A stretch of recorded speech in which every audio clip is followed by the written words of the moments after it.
歌剧魅影。加斯东勒鲁。第6章。被施了魔法的小提琴。克里斯蒂娜·达埃，后来我们将会提到，她成了一些阴谋的受害者，有一段时间没能再现那场著名晚会上的辉煌。然而，在此之后，她曾有机会在城里，在苏黎世公爵夫人家中演唱了她曲目中最精彩的部分。伟大的评论家 X.Y.Z. 当时也在场，他是这样评价的：当听他在《哈姆雷特》中演唱时，人们不禁会想，莎士比亚是否从极乐世界来到人间亲自指导他排练奥菲利亚的角色？同样可以肯定的是，当他戴上夜后那镶嵌星辰的头冠时，莫扎特也必定会离开永恒的居所前来聆听。但是布恩乃切，他无需劳烦此举，因为他那魔笛的神奇演绎者，用他那高亢而充满活力的声音，歌声直抵天庭。他轻松地攀上云霄，正如他毫不费力地从斯科特洛夫村庄的小屋，登上了加尼埃建造的黄金与大理石宫殿。但是，在苏黎世公爵夫人的晚会之后，克里斯蒂娜便不再公开演唱。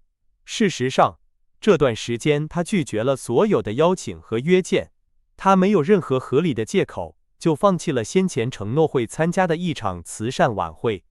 她的行为举止仿佛不再能掌控自己的命运，仿佛害怕再次获得成功。他得知沙尼伯爵为了取悦弟弟，曾积极地向理查德先生推荐他。他写信感谢伯爵，并恳请他不要再向经理们提起自己。这种奇怪的态度究竟是何原因？有人认为这背后隐藏着无与伦比的骄傲，另一些人则看作是神圣的谦逊。在剧院里，人们通常不会如此谦逊。说实话，我不知道是否应该直接写出这个词。恐惧。是的，我认为克里斯蒂娜·达埃当时害怕发生在自己身上的事情，并且像他周围的每个人一样感到困惑、惊愕。不，我这里有一封克里斯蒂娜的信，来自波斯人的收藏。信中提到了这段时间发生的事情。好吧，在重读之后，我绝不会写克里斯蒂娜感到惊愕，甚至不会写她因成功而害怕，而是惊恐万分。是的，惊恐万分。我已经不认识我自己了。他说。可怜的、纯洁而甜美的女孩。她不再出现在任何地方。沙尼子爵徒劳地试图与她偶遇。他写信请求允许去他家拜访，并且已经不抱希望能收到回复了。直到有一天早上，他给他送来了下面的便条：先生，我没有忘记那个去海里捡回我披肩的孩子。今天我必须写信给您，因为一项神圣的职责，我将启程前往佩罗斯。明天是我可怜的爸爸去世的周年纪念日。您认识他，并且他很欣赏您。他和他的小提琴一起被安葬在那里，在围绕着小教堂的墓地里，就在那片山坡的脚下。当我们还是孩子的时候，曾在那里尽情玩耍，就在那条路边。当我们长大一些后，最后一次互道珍重。收到克里斯蒂娜·达埃的这张便条后，沙尼子爵立刻翻出一本铁路指南，匆忙穿好衣服，写了几行字让管家交给他的哥哥，然后冲进一辆马车。但这辆马车把他送到蒙帕纳斯火车站的站台上时，还是太晚了。他错过了原计划搭乘的早班火车。拉乌尔度过了焦虑不安的一天，直到傍晚坐进车厢里时，才重新找回了对生活的热情。在整个旅途中，他反复阅读克里斯蒂娜的便条，闻着她的香味，唤醒了他年轻岁月的记忆。他在火车上度过了一整夜，沉浸在一种狂热的梦境中。梦境的开始和结束都是克里斯蒂娜·达埃。当他在拉尼翁下车时，天刚蒙蒙亮，他跑向去往佩罗斯吉雷克的马车，他是唯一的乘客。他询问了车夫，他得知前一天晚上，一位看起来像是巴黎来的年轻女子乘车去了佩罗斯，并在落日旅馆下了车。那只能是克里斯蒂娜，她是独自前来的。拉乌尔深深地叹了一口气，在这份孤独中，他将能够平静地与克里斯蒂娜交谈。他爱她如此之深，以至于没有她，他甚至无法呼吸。这个周游过世界的年轻人，此刻却像一个从未离开过母亲家门的纯真少年。当他越来越接近她时，他虔诚地回忆起这位瑞典小歌手的故事，其中许多细节至今仍不为大众所知。很久以前，在乌普萨拉附近的一个小村庄里，住着一个农民，他和家人在那里生活，平日里耕种土地，星期天则在教堂唱诗班唱歌。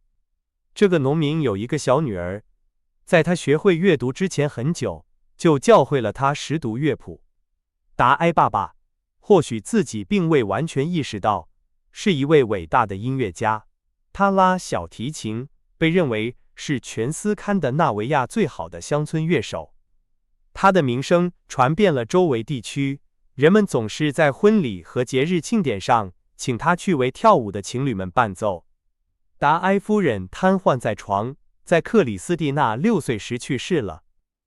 父亲随即卖掉了他仅有的几块土地，他只爱他的女儿和他的音乐，然后前往乌普萨拉寻求荣耀与名望，但他只找到了贫困。于是，他不尽该的，他回到了乡村，辗转于各个集市之间，演奏着他的斯堪的纳维亚旋律，而他的女儿从未离开过他身边，总是要么心醉神迷地听着，要么伴随着他的琴声歌唱。有一天，在林比集市上，瓦莱里乌斯教授听到了他们父女俩的表演，并将他们带到了哥德堡。教授声称，这位父亲是世界上最好的小提琴家，而女儿则具备成为伟大艺术家的潜质。女孩开始接受教育和指导，她的美丽、优雅以及精益求精、力求完美的精神令所有人惊叹，她进步神速。与此同时，瓦莱里乌斯教授和他的妻子因故必须迁居法国，他们带上了达埃和克里斯蒂娜。瓦莱里乌斯夫人待克里斯蒂娜如同己出。至于那位善良的老人，他因为思念故土而日渐憔悴。在巴黎，他从不外出，他生活在一种梦境般的状态中，靠拉小提琴来排遣愁绪。他常常和女儿把自己关在房间里好几个小时，人们可以听到他们拉着小提琴，用极其温柔、极其甜美的声音歌唱。有时，瓦莱里乌斯夫人会来到门后倾听，发出一声深沉的叹息，擦去一滴眼泪，然后踮着脚尖悄悄离开。她也同样怀念着斯堪的纳维亚的天空。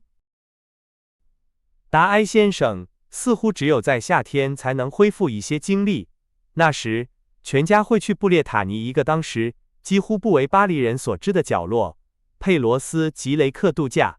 他非常喜欢那里的海，他说那里的海色让他找到了故乡的感觉，而且他常常在海滩上演奏他最忧伤的叙事曲，并声称大海会安静下来聆听。此外，他苦苦恳求了瓦莱里乌斯夫人很久，他最终同意了这位老乡村小提琴家的另一个奇想。在乡村节日和舞会期间，他像从前一样带着他的小提琴出发了，并且获准可以带上女儿同行8天，没有人会听腻他们的演奏。他们为最小的村庄带去了整年的和谐乐音，晚上则睡在农场里，拒绝旅馆的床铺，像在瑞典贫困时期那样，相互依偎着挤在稻草堆里。然而，他们衣着得体，拒绝人们递过来的苏币，也从不索取任何东西。周围的人们完全不理解这位小提琴家的行为，他不辞辛劳地带着这个美丽的女孩四处奔波，女孩唱得那么好，让人以为是在聆听天堂的天使歌唱。人们从一个村庄跟到另一个村庄。有一天，一位来自城里的男孩正和他的女家庭教师在该地区游历，他强迫老师走了很长的路，因为他不愿离开那个声音如此甜美纯净，仿佛将他俘获了的女孩。他们就这样来到了一个至今仍被称为特雷斯塔乌的海湾边。在那个年代，那里只有天空、大海和金色的沙滩。尤其那天风很大，一阵狂风将克里斯蒂娜的披肩吹到了海里。克里斯蒂娜尖叫一声，伸出了双臂，但是披肩已经飘远了，漂浮在海浪上。这时，她听到一个声音对她说：“别担心，小姐，我去海里把您的披肩捡回来。”她看到一个男孩跑了过来，不顾一位全身黑衣的好心女人的愤怒抗议。那个男孩穿着衣服冲进了海里，把他的披肩带了回来。男孩和披肩都弄得狼狈不堪。穿黑衣的女人无法平静下来，但是克里斯蒂娜却开心地笑着，亲吻了那个小男孩。他就是拉乌尔德沙尼子爵。当时他和他的姑姑住在拉尼翁。在那个夏天，他们几乎每天都见面，一起玩耍。由于姑姑的请求和瓦莱里乌斯教授的介入，善良的达埃同意给年轻的子爵上小提琴课。就这样，拉乌尔学会了欣赏那些曾让克里斯蒂娜童年充满魅力的旋律。他们的性情相似，都带着梦幻般的宁静气质。他们只喜欢听布列塔尼老伯爵们讲的故事，而他们最喜欢的游戏就是像乞丐一样去挨家挨户地讨故事听。夫人或者先生，您有什么故事可以告诉我们吗？请。而且他们很少空手而归。有哪个布列塔尼的老妇人没有在一生中至少见过一次，在月光下，小精灵们在荒原上跳舞呢？但是他们最快乐的时光是当黄昏时分，在傍晚宁静祥和的气氛中，在夕阳沉入大海之后，达埃爸爸来到他们身边，坐在路边，用低沉的声音，仿佛生怕惊扰了他所召唤的幽魂一般，给他们讲述那些来自北方国度的美丽、温柔或恐怖的传说。有时他们像安徒生的童话一样美丽，有时又像伟大的诗人鲁内、贝里的歌谣一样悲伤。当他沉默时，两个孩子会说：“再讲一个。”有一个故事是这样开始的：一位国王坐在一艘小船上，在挪威群山之中，一片如同明亮眼睛般宁静深邃的水面上。另一个故事说，小洛特时而想着一切，时而什么也不想，如同夏日的飞鸟，它在金色的阳光中翱翔，金色的卷发上带着春天的花冠，它的灵魂像它的目光一样清澈湛蓝。它浇灌它的母亲，并且忠于它的洋娃娃。它爱惜它的连衣裙、它的红鞋子和它的小提琴，但最重要的是，它喜欢在沉沉睡去时聆听音乐天使的声音。当这位好人说这些话时，拉乌尔看着克里斯蒂娜湛蓝的眼睛和金色的头发，而克里斯蒂娜则认为小洛特能在睡着时听到音乐天使的声音，真是太幸福了。达埃讲述的故事里总有音乐天使的参与，孩子们总是没完没了地问他关于音乐天使的事情。达埃声称，所有伟大的音乐家，所有伟大的艺术家，一生中至少会受到一次音乐天使的拜访。有时音乐天使会俯身在他们的摇篮上，就像小洛特那样。这就是为什么会有一些小神童，他们在6岁时拉小提琴，比50岁的人还要好。之后，你们会说，是绝对非同寻常的。有时音乐天使来得很晚，因为孩子们不乖，不想学习方法，忽略了音阶练习。有时音乐天使永远不会来，因为人们没有纯洁的心灵和安宁的良知。人们永远看不到音乐天使，但注定能听见他声音的灵魂却能听到。他常常在人们最不期望的时候到来，当他们悲伤失意的时候。然后，耳朵会突然捕捉到天籁般的和谐乐音，一种神圣的声音，并且会终生铭记。那些受到音乐天使拜访的人，会像被点燃了一样，他们会带着一种凡人所不知的颤栗而震动。他们享有特权，无论是演奏乐器还是开口歌唱，都能发出如此美妙的声音，让所有其他人类的声音都黯然失色。那些不知道音乐天使曾拜访过这些人的人们，会说他们是天才。小克里斯蒂娜问他的父亲，他是否听过音乐天使的声音，但是达埃先生悲伤地摇了摇头，然后他的目光在注视女孩时闪耀起来，对她说：“我的女儿，你有一天会听到她的声音。当我在天堂时，我会把她派到你身边，我答应你。”达埃先生从那时起开始咳嗽。秋天来了，拉乌尔和克里斯蒂娜分开了。3年后，他们再次相遇。他们已经成了青少年，这也发生在佩罗斯。拉乌尔对此留下的印象伴随了他一生。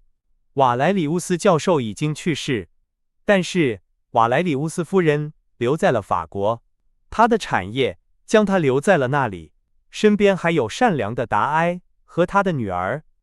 他们继续唱歌和拉小提琴，将他们亲爱的保护人也带入了他们的音乐梦境中。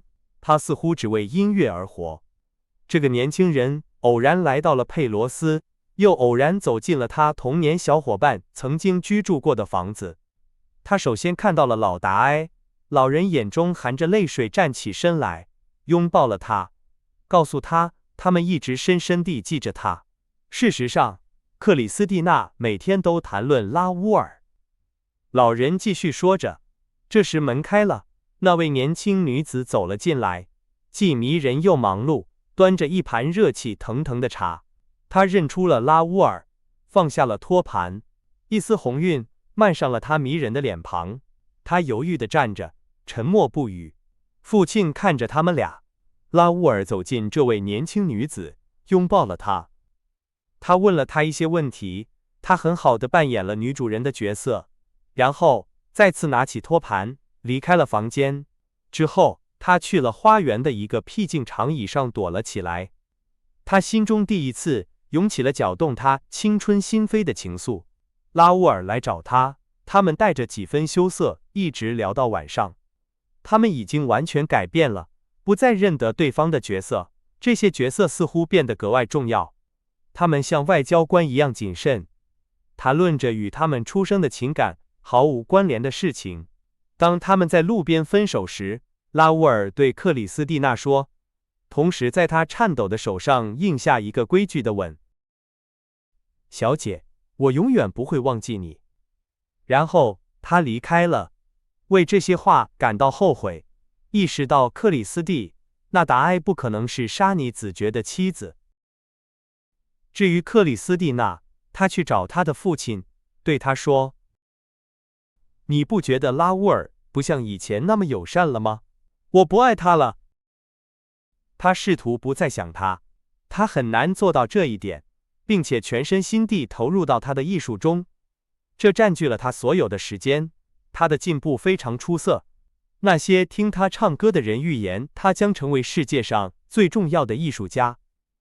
但与此同时，他的父亲去世了，他似乎随他一同失去了他的声音、他的灵魂和他的天赋。他仍然有足够的天赋进入音乐学院，但仅仅是足够的天赋。他从未脱颖而出，他上课时没有热情，并且只是为了取悦仍然和他住在一起的老瓦莱里乌斯夫人而获得了一个奖项。拉乌尔第一次在歌剧院看到克里斯蒂娜时，他被这位年轻女子的美丽和往昔甜蜜时光的回忆所吸引，但对她缺乏天赋感到惊讶。他似乎对一切都漠不关心。他回来听她唱歌，他在走廊里跟着他，他在柱子后面等着他，他试图引起他的注意，他不止一次地陪他走到他的更衣室门口，但是他没有看到他。此外，他似乎没有看到任何人，他是冷漠的活生生的写照。拉乌尔为此感到痛苦，因为她是美丽的，他很羞怯，不敢向自己承认他爱她。此外，还发生了那场盛大晚会上意想不到的事情。天空仿佛裂开，一个天使般的声音在人间响起，愉悦了世人，也灼烧了他的心。此外，更衣室门后还有那个男人的声音：“你必须爱我。”而且更衣室里没有人。当他睁开眼睛的时候，他说了：“我是那个去海里捡你的披肩的孩子。”他为什么笑了？他为什么没有认出他？他为什么要给他写信？哦，这条海岸线是多么漫长，多么漫长！这里是三岔路口，还有荒凉的山丘，冰冷的荒地，静止的风景，在苍白的天空下，玻璃叮当作响，在耳边破碎。这辆行驶的如此缓慢的马车发出的噪音真大。他认出了那些小屋，那些篱笆，那些荒地，路边的树木，这是道路的最后一个弯道。之后他们会急速下坡，到达大海，到达佩罗斯那宽阔的海湾。所以他在落日旅馆住了下来。好吧，没有其他的了，而且这里也很好。他记得过去人们在这里讲过许多奇妙的故事。他的心跳得多么厉害！当他看到他时，他会对他说些什么？当他走进旅馆里那间烟熏火燎的旧房间时，第一个看到的人是特里拉尔姑妈。他认出了他，他向他问好。他问他是什么风把他吹到这里。他脸红了，对他说：“因为要去拉尼翁办事，他决定顺便来这里问候他。”他坚持要给他端早餐，但是他说过一会儿，他似乎在等待什么事或什么人。门开了，他站了起来。他没有弄错，是他。他想说些什么，但是他忍住了。他站在他面前，微笑着，一点也不惊讶。他的脸像野草莓一样清新红润。毫无疑问，他在户外散步后感到兴奋。他真诚的心脏在他胸中轻轻起伏。他的眼睛宛如北方世界静止的梦幻般的湖泊，那般苍白湛蓝的明净，平静地映照出他坦率灵魂的倒影。皮大衣敞开着，露出纤细的腰肢，优美的年轻身体曲线充满魅力。拉乌尔和克里斯蒂那长时间地互相看着，老特里拉尔微笑着，悄悄地退下了。最后，克里斯蒂娜开口说话了：“你来了，我一点也不惊讶。我预感到我会在弥撒结束后回到这家旅馆时，在这里找到你。有人在那边告诉过我。是的，他们已经宣布了你的到来。”谁？拉乌尔问道。他握住了克里斯蒂娜的小手，而他并没有收回。是我可怜的父亲，他已经去世了。两个年轻人之间出现了长久的沉默。然后拉乌尔重新开始了谈话。难道你的父亲没有告诉你我爱你，克里斯蒂娜？没有你我就无法生活吗？克里斯蒂娜脸红了，转过头去，她用颤抖的声音说：“告诉我，我的朋友，你疯了吗？”他笑了起来，想借此像人们常说的，给自己一点喘息的时间。别笑了，克里斯蒂娜，这很严肃。他严肃地回答说：“我没有让你来这里，是为了让你告诉我这些事情。你让我来，克里斯蒂娜。你猜到你的信不会让我无动于衷。我会来佩罗斯吗？如果你不知道我爱你，你怎么会这么想呢？我以为你会记得我们童年的游戏。我的父亲经常加入我们。事实上，我不太清楚我在想什么。也许我不该给你写信。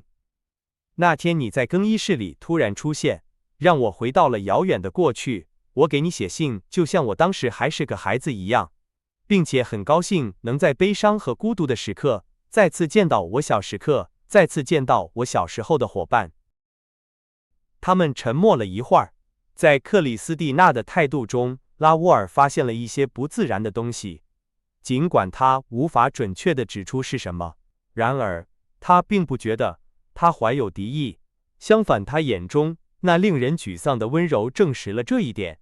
但是，为什么这种温柔会伴随着沮丧呢？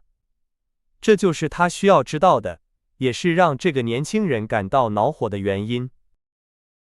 那天你在你的更衣室里看到我，那是你第一次注意到我吗，克里斯蒂娜？他不知道如何撒谎。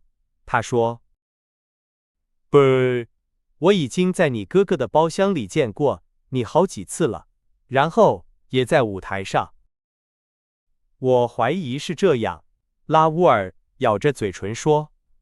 但是那么，当你在你的更衣室里看到我跪在那里，让你想起我曾在海里捡过你的披肩，你为什么回答我好像你不认识我，并且笑了出来？这些问题的语气是如此的唐突，以至于克里斯蒂娜惊讶地看着拉乌尔，并且没有回答他。这个年轻人自己也感到惊讶，他刚刚在决定向克里斯蒂娜表达温柔、爱和顺从的话语的同时，引发了这种情况。一个拥有所有权利的丈夫或情人，在妻子或情人冒犯了他时，说话的方式也不会有什么不同。但是，他因自己的笨拙而恼怒，觉得自己很愚蠢，除了表现的可憎之外，他看不到摆脱这种可笑局面的其他方法。你不回答我，他喊道，既怨恨又不快。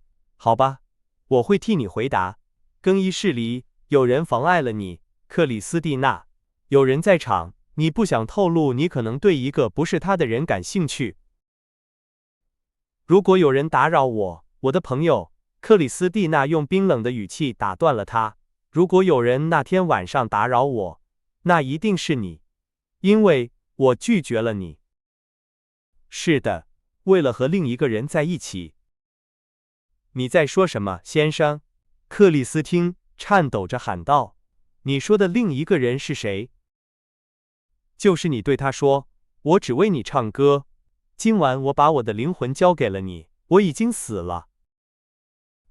克里斯蒂娜抓住了拉乌尔的手臂，她用一种在这种柔弱的生物身上难以想象的力量握紧了他。那么你在门后偷听？是的，因为我爱你，我听到了一切。你听到了什么？这个年轻女子奇怪地又平静了下来，松开了拉乌尔的手臂。她说：“你必须爱我。”听到这些话，克里斯蒂娜的脸色变得像死人一样苍白，她的眼睛变得暗淡，她犹豫着，几乎要倒下。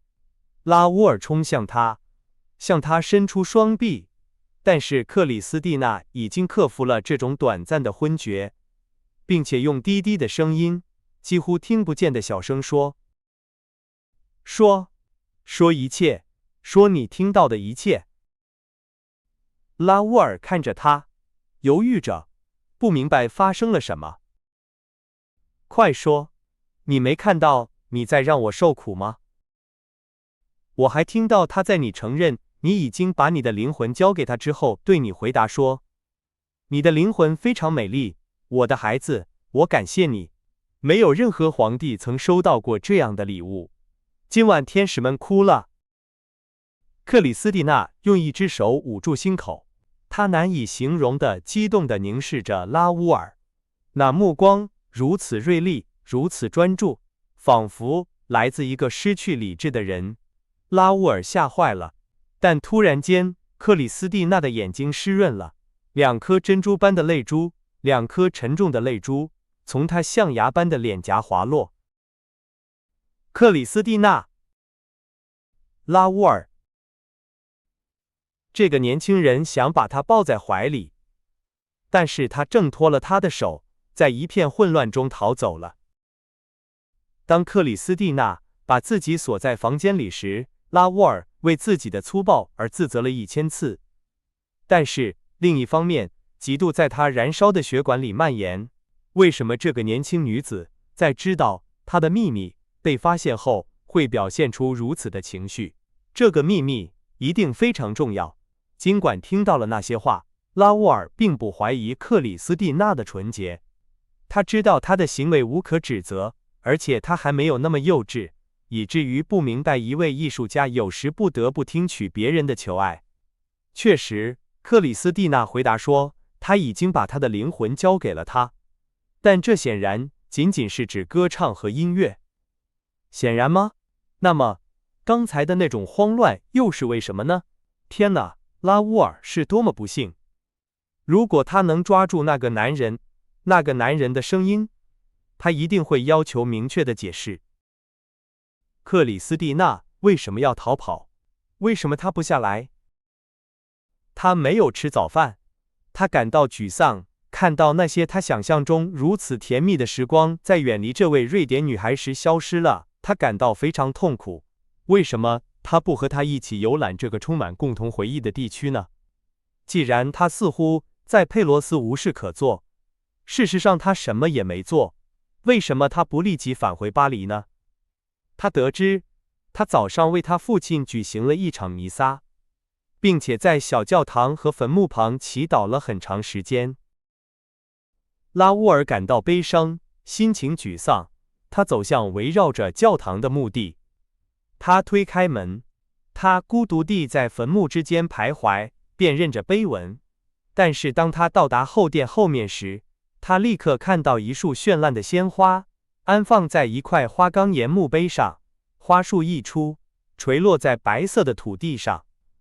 它们用芬芳充满了布列塔尼冬季这个冰冷的角落。那是奇迹般的红玫瑰，仿佛当天早上才从雪地里绽放出来。这是死者之间的一点生命，因为死亡无处不在，生命也从那片抛弃了过多尸体的土地中散发出来。成百上千的骨骼和头骨堆积在教堂的墙边，仅由一道细细的铁丝网拦着，将整个恐怖的结构暴露无遗。头骨堆叠排列如砖块，由结实、漂白干净的骨头支撑在缝隙中，似乎构成了人们在其上建造圣器室墙壁的第一个地基。圣器室的门就在那个藏骨堂的中间打开，就像在许多古老的布列塔尼教堂一样。拉乌尔为达埃的灵魂祈祷，然后他对那些骷髅嘴上永恒的微笑感到悲伤和不安，离开了墓地，爬上山丘，坐在俯瞰大海的荒地边缘。风在沙地上恶毒地搅动着，在白日可怜而羞怯的光线下咆哮着。日光渐渐减弱，消失，最终只在天边留下一道青灰色的线条。然后风停了，夜幕降临了。拉乌尔被冰冷的阴影包围着，但是他没有感到寒冷。他所有的思绪都在荒凉孤寂、充满回忆的山丘上徘徊。在这个地方，他经常在傍晚时分与小克里斯蒂娜一起来看小精灵跳舞。就在月亮升起的那一刻，关于他自己，他从未见过他们，尽管他视力很好。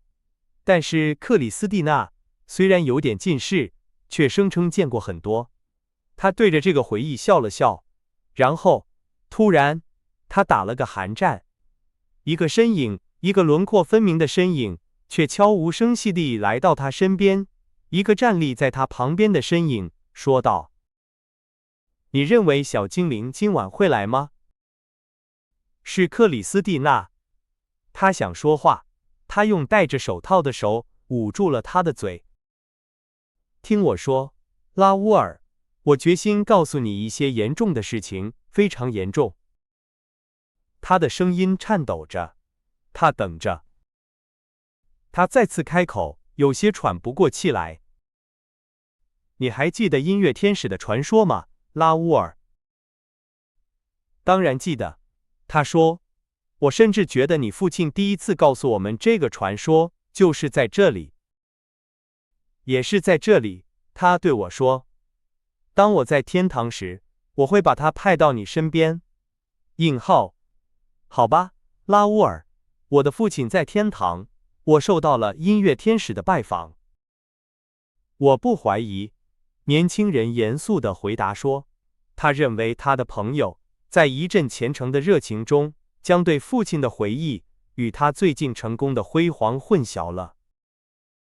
克里斯蒂娜似乎对沙尼自觉得知他受到了音乐天使的拜访时，表现出的冷静有些惊讶。你如何解释，拉乌尔？他说，把他苍白的脸凑近年轻人，近得让他以为克里斯蒂娜要给他一个吻，尽管他只是想借着黑暗看清他的眼睛。我认为，他回答说，一个凡人如果没有奇迹发生，没有上天的介入，是无法像你那天晚上那样歌唱的。世上没有任何大师能叫出那样的音色。你听到了音乐天使的声音，克里斯蒂娜。是的，他只是说，在我的更衣室里，他每天在那里给我上课。他说这句话的语气是如此的深刻，如此的特别，以至于拉乌尔不安地看着他，就像看着一个说出骇人听闻的话语，或者执着于某种疯狂幻觉，并用他可怜病态大脑全部力量去相信的人一样。现在他已经向后退去，一动不动，只是夜里的一点阴影。在你的更衣室里，他像个愚蠢的回声一样重复道。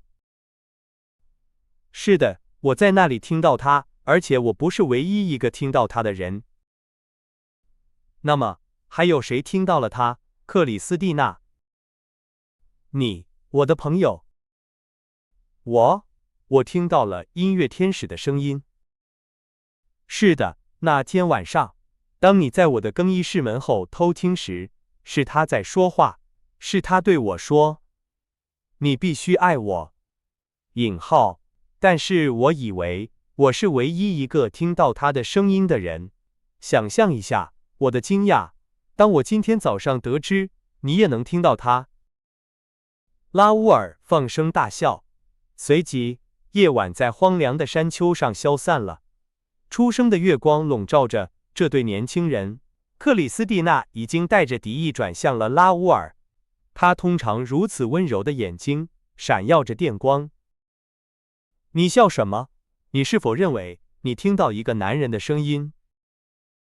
没错，年轻人喊道，他的思绪开始因克里斯蒂娜咄咄逼人的态度而混乱起来。你，拉乌尔，你竟然对我说这个？一个童年的朋友，我父亲的朋友，我认不出你了。但是你以为你是谁？我是一位诚实的年轻女子，沙尼子爵先生。我不会和男人的声音一起锁在我的更衣室里。如果你打开门，你会看到那里没有人。没错，当你离开时，我打开了门，在更衣室里没有找到任何人。你看到了。那么呢？子爵鼓起勇气。那么，克里斯蒂娜，我认为有人在捉弄你。他尖叫了一声，逃走了。他追赶着他，但是这个女孩带着凶猛的怒火，用一声有力的放开我，放开我，阻止了他。然后他消失了。拉乌尔非常沮丧、失落和悲伤地回到了旅馆。他得知克里斯蒂娜刚刚上楼回到他的房间，并且宣布他不会下楼吃晚饭。这个年轻人问他是否生病了。善良的旅馆老板娘含糊地回答说，即使他感到不适，也不是什么严重的事情，而且他大概是相信了情侣吵架的说法，耸了耸肩走开了，低声说，看到两个年轻人把上帝赐予他们在人间的短暂幸福时光浪费在无谓的争吵中，真是太可惜了。拉乌尔独自一人在庭院的一个角落里吃了晚饭，你可以想象心情是多么悲伤。后来，在他的房间里，他试图阅读，然后在床上，他试图睡觉。隔壁的房间里没有任何声音，克里斯蒂娜在做什么？她在睡觉吗？如果她没有睡觉，她在想什么？而他呢？他在想什么？他能说出来吗？他和克里斯蒂娜的那段奇怪对话彻底扰乱了他。他想的与其说是克里斯蒂娜本人，不如说是他周围的一切，而这个周围是如此模糊，如此朦胧，如此不可理解，以至于他感到一种奇特而痛苦的不安。就这样，时间过得很慢，大约是晚上11点半。他清晰地听到了隔壁房间里的脚步声，这些脚步声很轻，很鬼祟。那么克里斯蒂娜没有上床睡觉吗？年轻人没有多想，摸索着穿好衣服，小心地不发出任何声音。他等着，准备好应对一切。准备好应对什么？他自己知道吗？当他听到克里斯蒂娜的门慢慢地转动时，他的心在胸腔里狂跳起来。在佩罗斯的一切都沉睡了的这个时间，他要去哪里？他小心地打开门，借着月光，可以看到克里斯蒂那白色的身影正小心翼翼地在走廊里滑动。他到达楼梯，走了下去，而他在他上方靠在栏杆上。突然，他听到2个声音在快速交谈。他听到一句话：“别丢了钥匙。”这是旅馆老板娘的声音。楼下打开了通往海湾的门，他们又把门关上，一切都恢复了平静。拉乌尔立即回到他的房间，跑向窗户，打开了它。克里斯蒂那白色的身影在空旷的码头上显得格外突出。落日旅馆的2楼并不高，一棵树将它的树枝伸向拉乌尔急切的手臂，使他能够到达外面。而旅馆老板娘没有察觉到他的离开，因此，当第2天早上，人们把几乎冻僵、奄奄一息的年轻人带回来，并且得知人们发现他躺在佩罗斯小教堂的祭坛台阶上时，这位好女人是多么的震惊啊！她跑去把消息告诉克里斯蒂娜，她立即下楼，在旅馆老板娘的帮助下，焦急地照顾着年轻人。她很快睁开了眼睛。当他看到他朋友迷人的脸庞就在身边时，他完全恢复了生机。发生了什么事？几周后，当歌剧院的戏剧需要警察干预时，专员米弗罗伊有机会询问沙尼子爵关于佩罗斯之夜的事件。以下是这些事件在审讯记录编号150中被记录的方式。问：达埃小姐看到您用那种奇特的方式从您房间里下来吗？答：不，先生，没有。然而，我追上了她，并没有刻意掩盖我的脚步声。那时我只想做一件事，那就是让她转过身来，看到我并认出我。我告诉自己，我的这种跟踪行为是绝对不妥当的，这种窥探于我而言是有失身份的。但是，他似乎没有听到我。事实上，他的表现就像我不在那里一样。他平静地离开了码头，然后，突然，他快速地沿着小路向上走。教堂的钟刚敲过11点3刻，我觉得钟声让他加快了速度，因为他几乎开始跑了起来。他就这样到达了墓地的门口。问：墓地的门是开着的吗？大 A： 是的，先生。这让我感到惊讶，但是达埃小姐似乎一点也不感到奇怪。问：墓地里没有人吗？大 A： 没有人。如果有人，我就会看到他。月光耀眼，覆盖着大地的白雪反射着月光，使得夜晚更加明亮。问：是否有可能有人躲在坟墓后面？大 A： 不，先生，那些都是低矮的墓碑，几乎完全被雪覆盖，十字架也紧贴地面，唯一的影子就是十字架的影子和我们俩的影子。教堂闪耀着光芒，我从未见过如此明亮的夜晚，非常美丽，非常清澈，也非常寒冷。我从没在夜里去过墓地，不知道还可能有这样一种光，一种毫无重量的光。问：您迷信吗？答：不，先生，我是有信仰的人。问：您当时处于何种心境？答：非常平静和安宁。我向您保证，确实，达埃小姐反常的夜行起初让我深感不安。但是，当我看到这位年轻女子进入墓地时，我便认为她是要去父亲的坟前履行某个承诺，并且觉得这件事如此自然，以至于我完全恢复了平静。唯一让我仍然感到奇怪的是，她没有听到我的脚步声，因为雪在我脚下嘎吱作响，但她无疑是沉浸在她的虔诚之中。于是，我决定不去打扰她。当她到达她父亲的坟前时，我在几步开外停了下来。她在雪地里跪下，划了十字，开始祈祷。就在那时，午夜12点的钟声敲响了。最后一声钟响仍在我的耳边回荡时，我看到年轻女子抬起了头，她的目光凝视着天空的穹顶，双臂伸向夜空中那颗星辰。她看起来仿佛陷入了狂喜。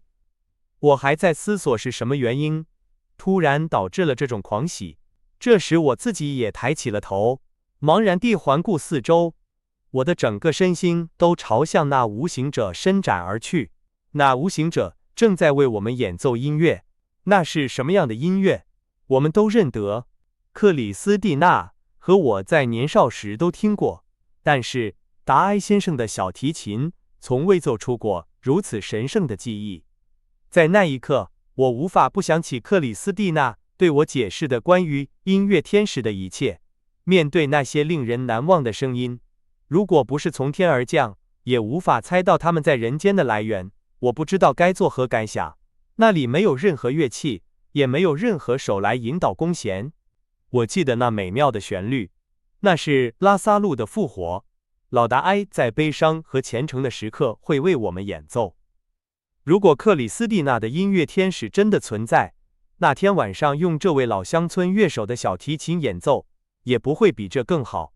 耶稣的召唤将我们从尘世提升。说实话，我甚至期待看到克里斯蒂娜父亲坟墓的墓碑升起。我甚至想过达埃是和他的小提琴一起下葬的。老实说，我不知道在那庄严而辉煌的时刻，在那偏僻的省份墓地的深处，旁边是死者骷髅，用他们静止的下颚对着我们微笑。波比下，因此些，我不知道我的想象力延伸到了哪里，又在哪里停止。但音乐停止了，我恢复了神智。我似乎听到藏骨堂里骷髅堆放的地方传来一阵声响。问：哈哈，您听到藏骨堂传来声响？答：是的。我感觉那些骷髅在发出讥讽的笑声，我不禁打了个寒战。问：您难道没想过，在那藏骨堂后面，可能正葬着那位刚刚让您陶醉的天籁乐手吗？答：我当时满脑子想的都是这个专员先生，以至于我忘了跟着达埃小姐。她已经站起身，平静地走向墓地的门口，而她自己则完全沉浸其中，没有看到我。我一点也不奇怪，我一动不动地站着，眼睛紧盯着藏骨堂，决心要弄清这难以置信的奇遇的真相，查明每一个细节。问：那么后来发生了什么，以至于第二天早上，人们发现您半死不活地躺在大祭坛的台阶上？答：哦，一切发生得太快了，一个骷髅滚到了我的脚边，然后是另一个又一个，就像是一场阴森的保龄球游戏。我想象是一个错误的动作破坏了我们那位乐手藏身其后的那堆骨头的和谐。这个假设在我看来完全合理。这是我看到一个影子突然沿着圣器室闪闪发光的墙壁划过，我扑了过去。那个影子推开门，已经进入了教堂。我仿佛生了翅膀，而那个影子则披着斗篷。我足够快，抓住了影子斗篷的一角。就在那一刻，影子和我正好在大祭坛前。月光透过后殿的大彩色玻璃窗，垂直地照射在我们面前。因为我没有松手，影子转向了我，他裹身的斗篷敞开了一道缝隙。我看到了，法官先生，就像我现在看到您一样，一个恐怖的骷髅头，用燃烧着地狱之火的目光盯着我。我以为我遇上了撒旦本人。面对这来自坟墓之外的幽灵，我的心尽管一向勇敢，却支撑不住了。之后我什么都不记得了，直到我在落日旅馆的小房间里醒来，